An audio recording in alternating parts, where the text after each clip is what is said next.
Thank you, Madam Chair. My colleague and friend from South Carolina, when I asked about a connection to known terrorist plots and the U.S.-Mexico border, mentioned the Iran terror plot to assassinate somebody here in Washington, D.C. There is, in fact, from everything that I know about this, absolutely no connection to the border. In fact, the plotter was interdicted at JFK Airport, where he was arrested due to our coordination with the government of Mexico. The person with whom he thought he was dealing was actually a DEA agent posing as a cartel member.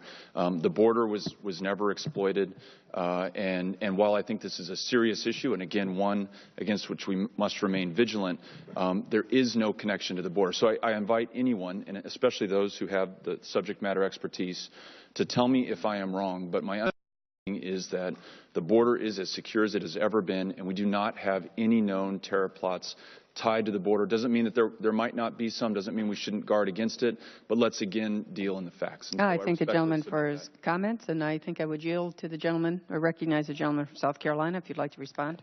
And I thank the gentleman. I think that the Iranian threat was to come across the southern border. It was thwarted before it ever happened, so you're right and wrong. I will say this. We have no idea who's in our country. For us not to recognize that we have open borders and that we have no idea who has entered our country illegally and what their intentions were, whether it was an intention to get a job and provide for their family, or was it an intention to maybe create a terrorist cell and do something nefarious in the future, we don't know.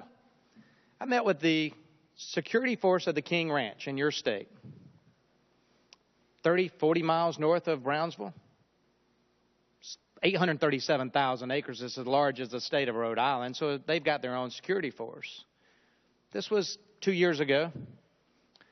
He said, Mr. Duncan, he said, we're catching on our property some OTMs.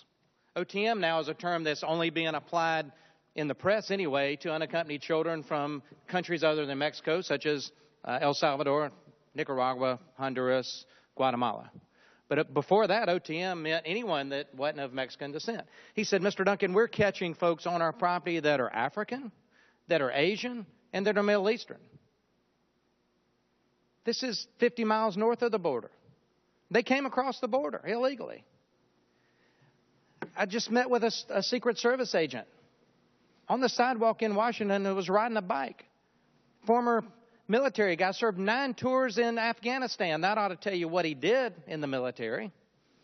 He said part of his training was on the southern border, and they saw thousands of people come across the border. They called CBP, and nobody showed up. He said part of our work was radio and communications intercept, because they were getting ready to go do the same thing in Afghanistan. He said everything we heard was not Spanish. Wake up, America. With a porous southern border, we have no idea who's in our country. I yield back. Thank the gentleman. I thank everyone for their passion on this.